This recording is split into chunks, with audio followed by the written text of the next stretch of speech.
pego lá, o cara corta um pedaço, larga lá em cima, dá uma virada, aí, chato, para. E não estava dura a picanha.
Trabalhos de instalação do 7º Encontro Brasileiro. Comissão organizadora do 7º EMBRA, o administrador Wagner. Convoca este evento o Dr. Júlio Alvarenga.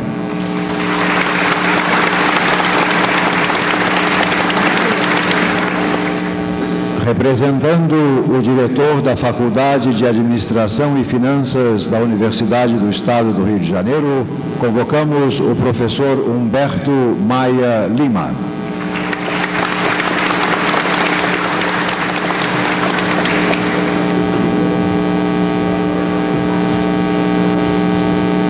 Composta a mesa diretora da instalação do 7º Encontro Brasileiro de Administradores, passo a palavra ao presidente da comissão organizadora deste evento, Siqueira.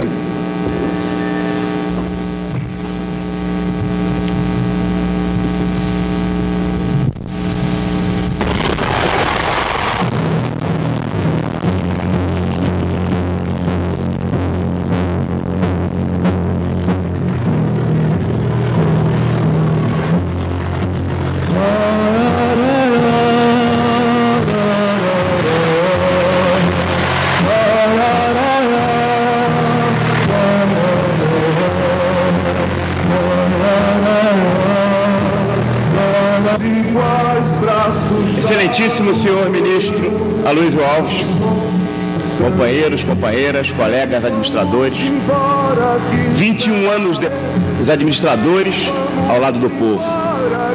9 de setembro, dia do administrador.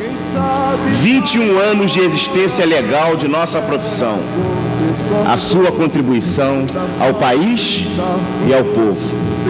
Por isso, mais do que louvações vazias e discursos rebombantes, esta data, 9 de setembro, estimula os administradores brasileiros à discussão do futuro desta profissão, que acreditamos ser a profissão do futuro, mas só o será se ela souber se afirmar poderosamente no presente.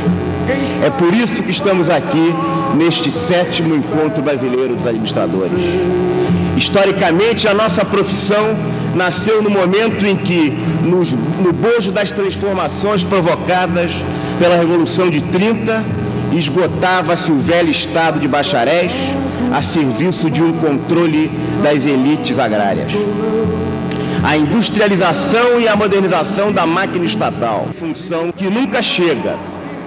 Não podemos continuar comprometidos apenas com ideologias que não estejam ligadas ao empresariado nacional, à pequena empresa, à média empresa, enfim, aqueles que são, acima de tudo, o sustentáculo desse país que avança e que cresce, sem desconsiderar a inexcedível contribuição que a profissão precisa dar às empresas multinacionais que aqui estão, às grandes empresas privadas nacionais e, evidentemente, a salvação das empresas estatais, patrimônio do povo brasileiro e sobre a qual deve-se acabar essa verdadeira campanha orquestrada, porque é da empresa estatal brasileira que está realmente um dos caminhos importantes do nosso desenvolvimento e do nosso crescimento econômico e social. E o presente é a profunda crise que o país começou a enfrentar, situação que está a exigir soluções concretas e saídas próprias para todos os setores da vida nacional, inclusive e principalmente para nós administradores. É nesse quadro que se jogam os destinos de nossa profissão. Só nos afirmaremos se formos capazes de responder aos desafios que a realidade presente nos coloca e a contribuição que ela nos exige. Nenhum país hoje desenvolvido prescindiu dessa virada para atingir um estágio superior. Ninguém consegue saltar o gap, a defasagem, sem desenvolver modelos próprios de administração voltados para a realidade específica e trilhando caminhos originais comprometidos com o desenvolvimento nacional. É hora de elaborar um modelo de administração brasileiro, macunaímico, verde e amarelo, Zé da Silvesco, Policarpo Quaresma, que responda aos nossos problemas e encontre as nossas saídas. É hora de reconhecer e sistematizar a cultura organizacional própria do Brasil. É hora de encontrar os caminhos específicos que podem tornar o futuro presente. Esse é o desafio que se coloca para os administradores no dia de hoje, 9 de setembro. É desse desafio que dependem os destinos de nossa profissão. Nenhuma profissão se afirma se não cumprir o seu papel social. E papel social é algo concreto, não é abstrato, que se define a cada momento dentro do processo histórico. Hoje, o exercício do papel social do administrador encontra seu dado decisivo na contribuição da profissão à formulação de um novo modelo de gestão para o país concreto, para a realidade do nosso país. Este 7º Encontro Brasileiro dos Administradores pretende colocar-se claramente na vertente do futuro, que busca a valorização e o fortalecimento da profissão através do exercício do seu papel social, de agente efetivo das mudanças e das transformações sociais e de uma contribuição substancial para a transformação democrática do país, da vida econômica e de suas relações sociais. A empresa brasileira precisa se democratizar, deixar de ser tão machista e gerar o espaço necessário à mulher, ao negro, ao deficiente físico. A empresa brasileira precisa criar os espaços necessários à voz e à vez do cidadão. E o Estado brasileiro precisa sofrer o controle social da sociedade, precisa sofrer a influência decisiva da sociedade civil, deixando de acachapar e de subordinar o cidadão comum, fazendo com que a nação seja subordinada a esse Estado. É com essa conclamação, companheiros, que vamos pensar juntos a nossa profissão e colocar a nossa profissão diante de um destino de um novo Brasil. É com essa conclamação que declaro aberto o 7º Encontro Brasileiro dos Administradores. Vamos pensar juntos, companheiros, nesta semana. Vamos trabalhar juntos, companheiros. Vamos caminhar juntos em direção ao futuro. E que esta semana signifique para nós, administradores, o mesmo processo de desenvolvimento e de crescimento que significou na cultura, nas artes, na literatura, a Semana de Arte Moderna em 1922. Façamos nesta semana o nosso movimento de 22. Façamos nesta semana o nosso movimento de redenção da administração brasileira. Muito obrigado e bom trabalho para todos.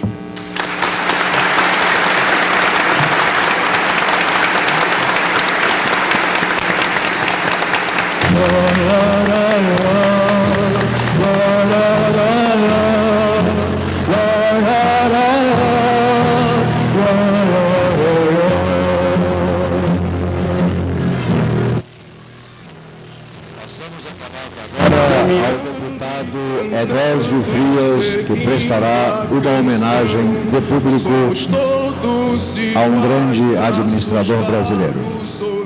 Com a palavra, o deputado Edésio Frias.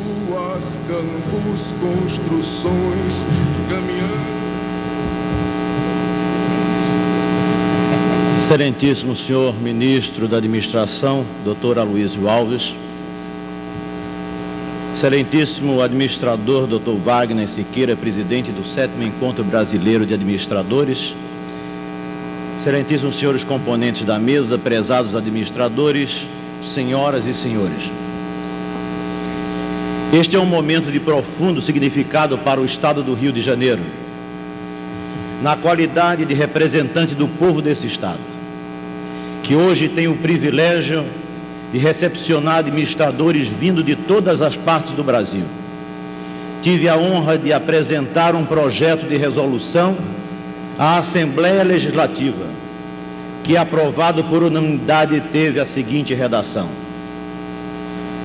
faço saber que, tendo em vista a aprovação da sessão de 9 de abril de 1986, do projeto de resolução número 501 de 1986, de autoria do deputado Edésio Frias, a Assembleia Legislativa do Estado do Rio de Janeiro resolve, eu, presidente, promulgo a seguinte resolução. Resolução 463 de 86.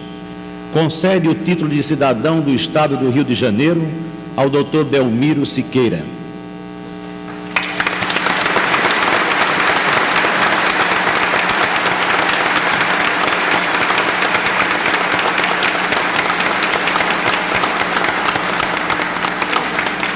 Artigo 1º. Fica concedido o título de cidadão do Estado do Rio de Janeiro ao Dr. Belmiro Siqueira. Artigo 2º. Esta resolução entrará em vigor na data da sua publicação. Igualamos-nos assim aos simpáticos mineiros, aqueles que se orgulham em ter nascido nas alterosas terras do Estado de Minas Gerais, pois foi ali, na bela cidade de Ubá, que nasceu há alguns anos atrás o nosso homenageado. Trata da insigne figura de homem público, que é o professor Belmiro Siqueira.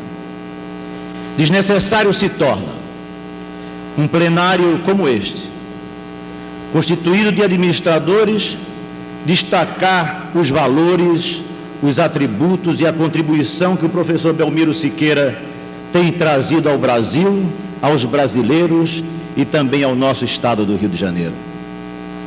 Mais do que cidadão desse Estado, que agora se torna por merecimento, a contribuição deixada pelo professor Belmiro Siqueira está registrada nos anais da história do servidor público, do trabalhador e de todos aqueles que preocupam com a sábia administração que há de nos conduzir a dias de grande glória para esta nação que amamos, o Brasil, que jamais poderia tirar aquela montanha dali.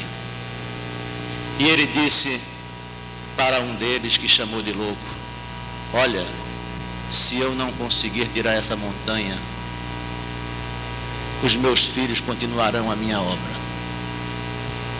Mesmo que meus filhos não terminem essa obra, os meus netos de ditadura. E temos certeza de que vocês, administradores, com o seu trabalho, farão desse Brasil um Brasil mais para os brasileiros, com as suas ferramentas, recebendo o ensinamento que tiveram deste professor Belmiro Siqueira.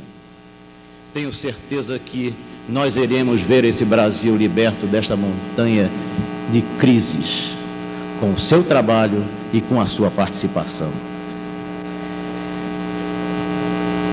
Mas não quero me delongar e apenas quero dizer o seguinte: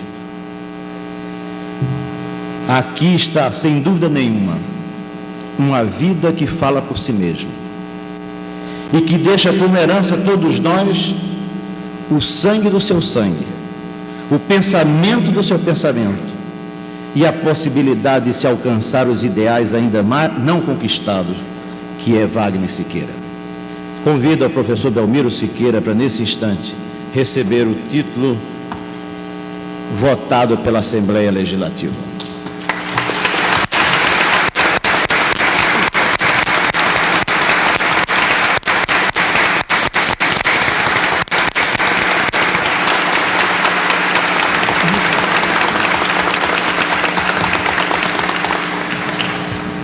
Antes de passarmos a palavra ao insigne professor Belmiro Siqueira, procederemos à leitura de um telegrama urgente que acaba de chegar a esta coordenação, vindo da Assembleia Estadual do Estado do Espírito Santo e endereçado ao companheiro administrador Wagner Siqueira, presidente deste evento. Em atendimento, presidente Instituto Luísio, que há poucos dias conseguiu que o Itamaraty me desse o título de comendador. Então, quando os cabelos da gente embaraquecem, alguém chama a gente de comendador, a gente fica muito feliz. É uma gratificação de uma vida. Eu diria mesmo, com um poeta, que esta é minha vida que hoje eu lhes conto. Nela tem muito de poesia e pronto. Esta é minha vida de muitas estradas, espinhos e flores que não valem nada, mas eu sou obrigado agora a retificar isso e dizer: valeu a pena nascer em Ubá, valeu a pena viver no Rio de Janeiro, mas vale mais do que tudo viver entre vocês, vocês que são capazes de transformar a vida nossa num carinho. E quando nós insistimos, às vezes, com uma frase epicurista: nasci sem pedir, vou morrer sem querer, mas enquanto eu viver, eu vou viver gostosamente. Eu aprendi muito cedo com Santo Agostinho que procurei Deus e não achei, procurei a mim mesmo, não me encontrei, mas quando eu procuro o próximo, eu encontro os três. E que os senhores e as senhoras, meus amigos, que essa mesa que compõe hoje este evento tão significativo para nós, nos idos de 39, 40, quando nós chegávamos ao Rio, e o nosso reitor se lembra disso, inclusive, a gente entrava no DASP através de concurso, e mais tarde a gente galgou todas as posições. Nunca nós as procurávamos, mas era a bondade, a compreensão e o amor dos amigos que nos faziam isso. E hoje, quando um deputado, Edésio Frias, tem esse gesto, quando a gente sabe que isso nasceu e partiu do coração, e quando eu fiquei a pensar se merecia esse título, numa reunião com o Dr. Luiz Fernando de Souza, nós tivemos o Colbert virando e disse: parabéns pelo título que você ganhou. Mas eu falei, eu não entendi isso, eu acho que eu não mereço isso. Ele falou, Belmiro, desde a época do Vital, do Dr. João Carlos Vital, desde a época do Alim Pedro, desde a época dos governadores todos, Chagas Freitas, Lacerda, você sempre trabalhou querendo fazer alguma coisa. E eu realmente não costumo pensar, embora eu saiba que o futuro é ressaca do passado, e mais uma vez aqui eu afirmo, quando o Rio Grande do Sul nos dava um título através de um embra anterior, quando agora o Rio de Janeiro nos dá esse título na Assembleia pela simpatia e fidalguia de um Edésio Freitas, eu sou obrigado a dizer a vocês, com o velho Vieira, não importa a posição do corpo, nossa alma está sempre de joelho agradecendo os gestos de amigo como vocês. A categoria de administradores, nós como técnico de administração nascemos dentro dela e antes dela talvez, preocupado com arautos para realizar alguma coisa em relação àquilo que nós achávamos que era importante demais, que seria a programação das coisas, orçamentação das coisas, e uma preocupação em executar as coisas e, sobretudo, avaliar aquilo que a gente estava fazendo, porque sem dúvida nós acreditamos que é importante fazer, mas fazer com amor. Eu tenho uma amiga que diz, Belmiro, até para mexer uma panela de angu, se a gente o faz com amor, o angu fica mais gostoso. Eu repito isso. Muito obrigado pelo amor de vocês. Muito obrigado por esse gesto tão carinhoso da Assembleia Legislativa. Agradeço também ao doutor Aloysio o gesto de comendador.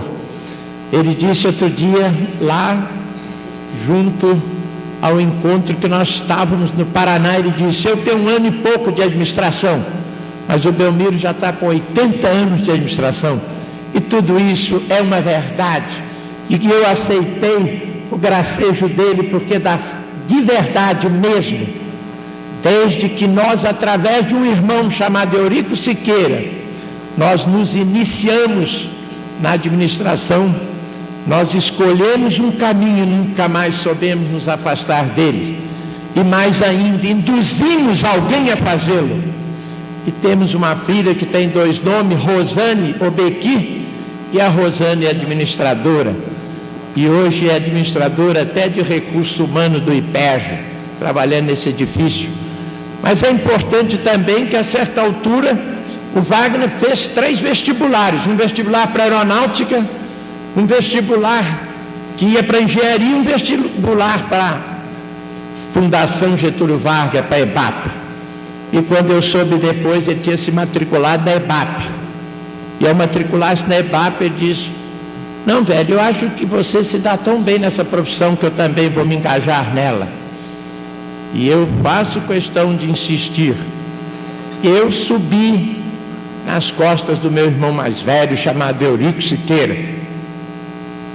Talvez o Wagner e outros filhos e outros amigos e aqueles que têm privado conosco podem às vezes se servir e servir de nós, porque nós nos honramos e dignificamos quando nós sabemos que de alguma forma estamos contribuindo para uma categoria que com as demais categorias profissionais, com o homem que trabalha, com os homens que dirigem, com ministros como o ministro Aloysio Alves, que está se esforçando em fazer uma reforma em que todos nós podemos participar, porque se ele quisesse ditar uma reforma, já tinha saído há muito tempo, como as reformas anteriores. Mas pela primeira vez nós estamos discutindo como fazer uma reforma. E ao receber este título, eu gostaria de dizer tantas coisas, mas eu tenho uma frase também já feita: certamente que a bondade e a misericórdia de Deus me seguirão todos os dias da minha vida.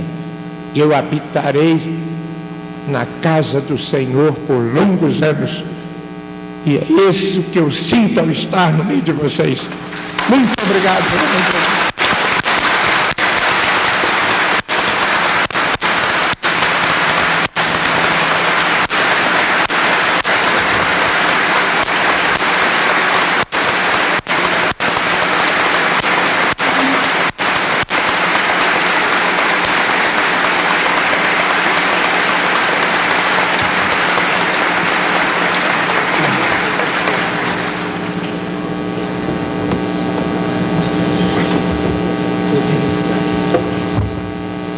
Passamos a palavra agora ao reitor da Universidade do Estado do Rio de Janeiro, Dr. Charley Fayal de Lira. Apenas para agradecer a presença do ministro Aloysio Alves, do Wagner Siqueira, e dizer realmente da minha extrema satisfação de ter participado dessa solenidade onde o velho querido amigo Belmiro recebe mais um laurel de cidadão do Rio de Janeiro. Eu quero apenas deixar a universidade inteiramente aberta aos senhores participantes desse 7º Encontro Brasileiro de Administradores, e tenho certeza que o sucesso deste evento já é total. De forma que nesses dias que os senhores permanecerão aqui na universidade, podem se sentir em sua casa. A Universidade do Estado do Rio de Janeiro é de vocês. Muito obrigado.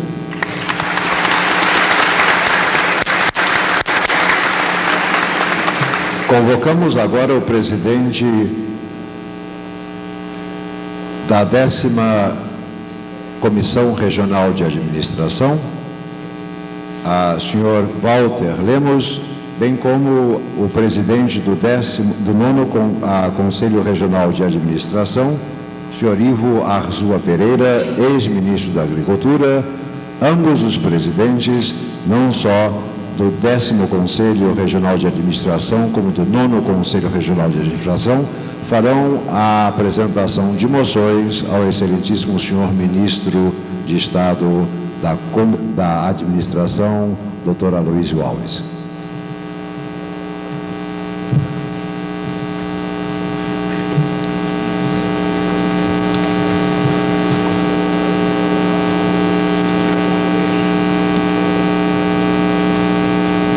Realmente a emoção é forte, professor Belmiro. Senhor ministro, os signatários, presidentes dos Conselhos Regionais de Administração e membros do Conselho Federal de nosso país, dirigem-se à presença de Vossa Excelência para manifestar preocupação quanto à criação da Escola Nacional de Administração Pública, no momento em que no país existem 254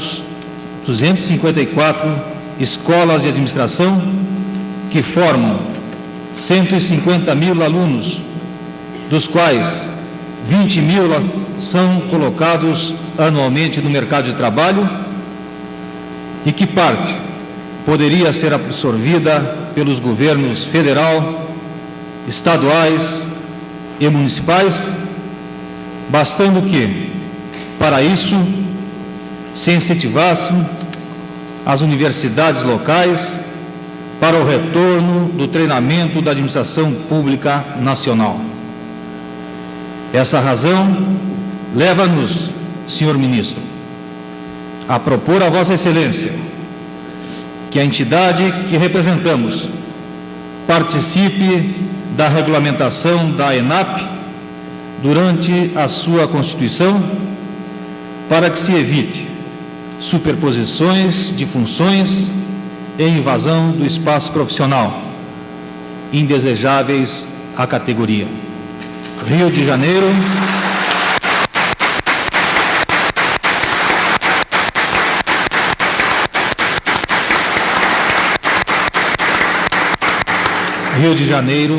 em 9 de setembro de 1986, subscrevem os presidentes regionais e conselheiros do Federal.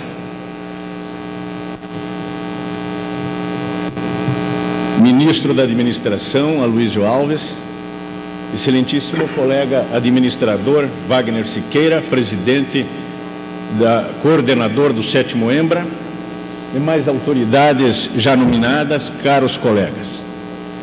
Nós temos acompanhado, para e passo, mas embora ao longe, o esforço gigantesco que o ministro Aloysio Alves vem fazendo para dotar o Brasil de uma reforma administrativa eficiente, dinâmica e que abrevie a nossa entrada na era do desenvolvimento.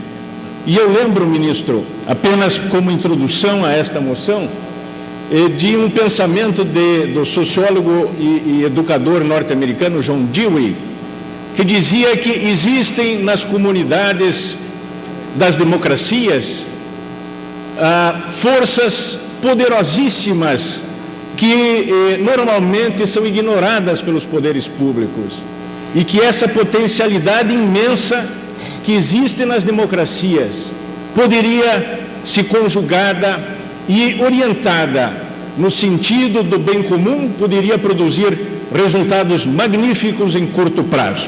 Neste sentido, Excelência, ministro Aloysio Alves, é que nós vimos aqui não para pedir alguma coisa a Vossa Excelência, mas para oferecer, no seguinte sentido, esta moção de apoio e cooperação. Hoje à tarde, reunidos no plenário da Assembleia de Presidentes, tomamos esta decisão por unanimidade.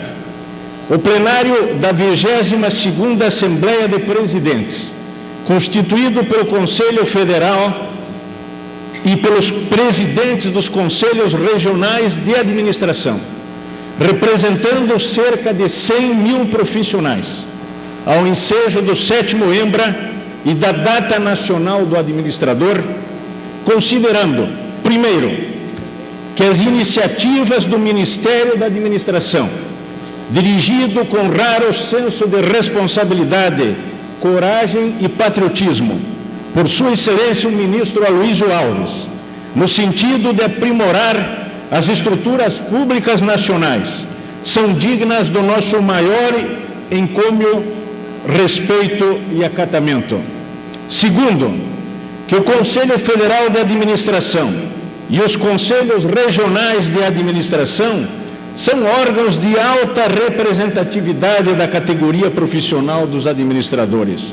Terceiro, que estes órgãos, autarquias de fiscalização profissional, constituem poderosos núcleos representativos das maiores competências nesta área e que, portanto, podem e devem cooperar com o Ministério da Administração para assegurar o pleno êxito da reforma administrativa deflagrada em boa hora pelo governo do ínclito presidente da República.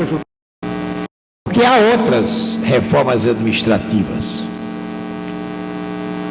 Há a daquelas pessoas que acham que para fazer a reforma administrativa bastaria o governo demitir 100 mil, 200 mil ou 300 mil funcionários, extinguir algumas dezenas de órgãos e aí estaria realmente feita a reforma administrativa.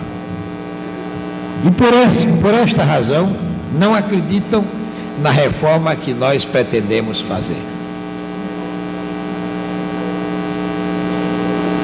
A que nós pretendemos fazer tem objetivos mais amplos. Ela necessariamente não visa demitir ou nomear funcionários, criar ou extinguir órgãos. Ela necessariamente visa melhorar a administração pública, torná-la um instrumento a serviço do povo, dar ao governo as condições de realizar os seus programas, valorizar o servidor público oferecendo-lhe uma carreira e oportunidades de formação e treinamento. E mais do que isto, o orgulho de se dizer servidor público no Brasil, que é uma tarefa difícil, ninguém tem dúvida. E muito menos tenho eu, que há 1 ano e meio me debruço sobre os problemas da administração pública, contando inclusive, além da colaboração de Belmiro Siqueira, com a colaboração de outras pessoas que vim buscar na vida pública do Rio de Janeiro. Entre eles, entre essas pessoas, um sonhador da reforma que muito lutou por ela até o momento em que, por outros deveres, se afastou do Ministério da Administração, que foi o ex-deputado Miro Teixeira, que sempre deu ao sonho da administração o melhor do seu talento e do seu esforço durante mais de um ano. E Paulo Catalano, que presidente da FUNCEP, tem criado as condições para transformar essa fundação realmente num instrumento a serviço da modernização da administração. E mais recentemente, Célio França, que secretário executivo do Programa Nacional da Desburocratização, está agora se integrando nesse esforço pela modernização da administração. Poderia também citar um nome que eu sei que é muito conhecido nesta universidade, de Sérgio Abranches, membro da Comissão Geral da Reforma Administrativa, assessor para esses assuntos do Ministério do Planejamento, e a quem devemos a lucidez de um trabalho continuado e objetivo que um dia haverá de ser registrado na reforma administrativa do Brasil. Portanto, vim buscar aqui no Rio de Janeiro a colaboração inteligente, proveitosa de várias figuras da sua vida universitária e da sua vida política. E espero recrutar ainda outros que possam nos ajudar nesse terrível esforço de enfrentar o monstro burocrático que se instalou no Brasil. Como todos sabem, há duas administrações. A administração direta, que se estruturou inicialmente em 1939, com a criação do DASP, e que depois foi perdendo força, prestígio e eficácia, até reduzir-se hoje a 106 mil funcionários estatutários, e há uma multidão de 20.600 unidades administrativas, muitas delas superpostas, muitas delas conflitantes, muitas delas envelhecidas, mas que mantém ainda dentro da administração federal um papel importante, porque foi o único reduto que manteve a exigência do concurso público como condição para ingresso na vida administrativa. Depois, a partir sobretudo de 1955, e mais ainda a partir de 67, com o Decreto-Lei 200, a administração indireta, que antes estava restrita praticamente às autarquias, e que depois se multiplicou através de empresas, sociedades de economia mista, fundações, e que constitui hoje realmente a grande força da administração federal. 535 mil funcionários representam hoje a massa de trabalhadores da administração direta e autarquias, e 1.500.000 a força de trabalhadores nas empresas, nas sociedades e nas fundações. Desse conflito de duas administrações, uma desprestigiada aos olhos do público, aos olhos do próprio governo, aos olhos da opinião nacional, a administração direta, emperrada, vagarosa, lerda, e outra crescendo desmedidamente, desordenadamente, deve-se a alguns dos graves vícios e dos graves defeitos que estamos encontrando na administração. Talvez não saibam os senhores que quase a metade do funcionalismo brasileiro, federal, não tem o primeiro grau completo, ou seja, não tem o ensino primário completo.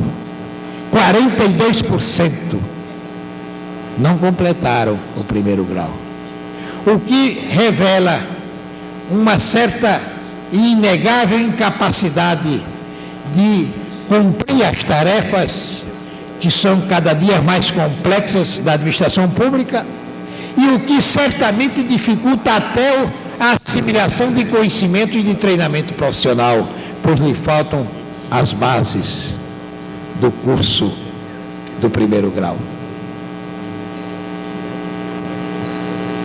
Nesse problema de pessoal, a desordem é muito maior.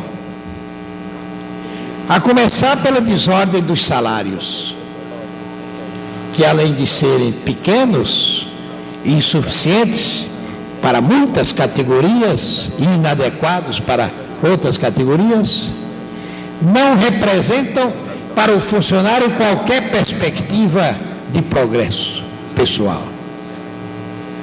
Como todos sabem, no Estatuto do Funcionário Público existem 5 tipos de gratificação. São as gratificações clássicas da administração pública. Pois, na realidade, hoje nós temos 74 tipos de gratificação diferentes. As mais esdrúxulas, soluções casuísticas, expedientes de emergência arranjados para atender a pressões de certas categorias e que vão até ao ridículo de se ter uma gratificação por desempenho funcional, como se não fosse esta exatamente a obrigação do funcionário. Ou gratificação de assiduidade, como se ele não tivesse como dever primeiro o de frequentar a repartição em que serve. Além de muitas outras gratificações que são apenas expedientes através dos quais se atendeu às pressões e se desorganizou o quadro de vencimentos da administração federal. Tanto que, por lei, existem apenas 60 níveis de vencimentos, 35 de nível superior, de nível médio e 25 de nível superior. Mas, na realidade, nós temos hoje 394 níveis de salários, com alguns problemas que chegam a ser objeto de ridículo. Entre uma referência e outra, a diferença de um cruzeiro antigo. O funcionário passava 2 anos perseguindo uma promoção para, no fim de 2 anos, ganhar apenas um cruzeiro antigo a mais. Além de coisas como esta, categorias que por pressão ou por ameaça de greve passaram a ter 2 contratos de trabalho na mesma repartição e pela mesma lei, dobrando o seu salário por essa maneira absolutamente esdrúxula. E, por fim, coroado todo esse quadro com aquela situação das chamadas 12 referências. Ou seja, um ato presidencial, em outubro de 84, concedeu a um determinado ministério a oportunidade de proporcionar aos seus funcionários de uma só vez 12 referências. Essa medida foi estendida depois a todo o funcionalismo no dia 14 de março, um dia antes da posse do novo governo, e daí resultaram 2 situações. Primeiro, apenas 22% do funcionalismo se beneficiou, porque 78% não tinha referências no quadro, vagas para serem preenchidas. E nesse preenchimento houve casos em que Funcionário com 33 anos teve uma referência ou não teve nenhuma. E funcionário com 2 anos de serviço teve 12 referências de uma vez só. Eu mesmo, no Ministério da Administração, tenho um caso em que o chefe de um setor com 32 anos de serviço não ganhou uma referência. E sua secretária, com 2 anos e meio de serviço, ganhou 12 referências, passando o seu salário, passando a ganhar mais do seu chefe, 100 cruzeiros antigos. O que não foi uma coisa muito escandalosa na sua casa, porque a sua secretária era sua filha, e os 2 salários se completaram no mesmo orçamento doméstico. Mas não deixa de ser, de certa maneira, humilhante, que aquele homem, cansado pelo trabalho de 32 anos, ganhe hoje menos do que sua filha na sua própria repartição. Se, entretanto, sairmos do plano de salários e passarmos para o plano de estruturas, os erros, os abusos e os vícios não são menores. O governo tem hoje 425 empresas, algumas de excelente desempenho. É o caso do Vale Rio Doce, é o caso da Petrobras, é o caso de muitas outras. Mas tem 172 empresas que têm o nome de empresa, a estrutura de empresas, a diretoria de empresa, o conselho de administração de empresa, mas na realidade não são empresas. Não praticam nenhum ato de comércio, de indústria, de transformação industrial, de prestação de serviço à iniciativa privada. São meras repartições que recebem toda a sua verba, toda a sua receita do Tesouro e que foram organizadas como empresas apenas porque se dispensava o concurso dos seus funcionários e se facilitava a admissão de funcionários desnecessários. E as fundações? Criou-se fundação para qualquer finalidade e muitas vezes sem a menor vinculação às exigências legais desse instituto. Há pouco mais de 3 meses, eu recebi a visita de um reitor de universidade, acompanhado de 2 diretores de uma fundação que existia na sua universidade, e que me trazia o seguinte problema. A universidade tinha 74 funcionários. Sua única fonte de receita era esta. No dia 2 de janeiro de cada ano, era feito um convênio, quase sempre de 50 milhões de cruzeiros, para, no prazo de 4 meses, aquela fundação realizar uma determinada pesquisa. Depois de 4 meses, a fundação fazia um ofício à universidade, dizendo que não tinha podido, por motivos técnicos, fazer aquela pesquisa, cancelava o convênio e devolvia os 50 milhões, mas ficava com 30 milhões, 28 milhões da aplicação, do rendimento do Open Market, pois aquele dinheiro tinha passado 4 meses rendendo no Open Market, e com aquele dinheiro pagava-se aqueles funcionários que eram funcionários da universidade, mas que não podiam ser nomeados porque estava proibida a nomeação de funcionários da universidade. Veio o plano cruzado, acabou o Open Market, acabou a renda da fundação. Era assim que se fazia fundações. E há universidades do Brasil que têm 14 fundações, outras têm 7, outras têm 5. Fazia-se a fundação como um mero expediente para nomear sem concurso, pagando-se pela própria verba da universidade, ou seja, pela folha, ou seja, através de contratos dessa natureza. E sempre tem atendido os convites para repetir a mesma tese, que é um apelo, que é uma advertência. O Brasil não tem nenhuma tradição democrática. O que o Brasil tem é uma inescondível vocação. Se mostra incompetente para enfrentá-las, para resolvê-las, crescem as aventuras, os sonhos dos grupos que só acreditam na força, na ditadura, como forma de administrar os conflitos sociais. Não podemos correr de novo esse risco.